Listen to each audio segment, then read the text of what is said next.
Smart meter বাতিল করা, বর্ধিত বিদ্যুৎ বিল বাতিল সহ বেশ কিছু দাবি দাওয়া নিয়ে আবারও বামেরা সরব এবং গণ অবস্থানে তারা সামিল। বিদ্যুতের পুরনো লাইনগুলি সংস্কার সহ দপ্তরে স্থায়ী কর্মী নিয়োগ ইত্যাদি দাবিগুলি নিয়ে আজ গণ অবস্থান এবং ডেপুটেশন কর্মসূচি সিপিএম রবীন্দ্রনগর অঞ্চল কমিটির। আজ ঠিক বেলা 11টা নাগাদ পার্টির অঞ্চল অফিসের সামনে থেকে 2 ঘন্টায় গণ অবস্থান চলে। এরপর অঞ্চল সম্পাদক মিজান মিয়া নেতৃত্বে 8 জনের এক প্রতিনিধি দল আজ দেখা করেন স্থানীয় ডিএম এর সাথে, তুলে দেন 5 দফা দাবি সনদ এবং সেই দাবি সনদ নিয়ে কি বিস্তারিত আলোচনা করছেন বাম নেতৃত্বরা শোনাবো।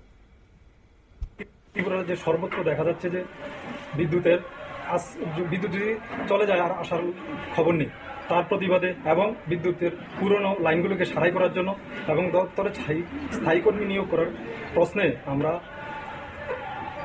ডিজিএম অফিসে 5 দফা দাবিতে ডেপুটেশন মিলিত হয়েছি এবং অন্য আধিকারিকের সঙ্গে আপনারা শুনলেন তাদের এই বক্তব্য। ডিজিএম অফিসে তারা দেখা করেন এবং এই ডেপুটেশনটি প্রদান করেন। বিদ্যুৎ দপ্তরের ডিজিএম এর সাথে তারা বিস্তারিত তাদের দাবিগুলি নিয়ে আলোচনাও করেন, যার মধ্যে উল্লেখযোগ্য ছিল স্মার্ট মিটারের প্রতিবাদ, অন্যদিকে বিদ্যুৎ বিল সহ বেশ কিছু দাবি দাওয়া কিন্তু তারা আজ তুলে ধরে এই ডেপুটেশনের মধ্য দিয়ে।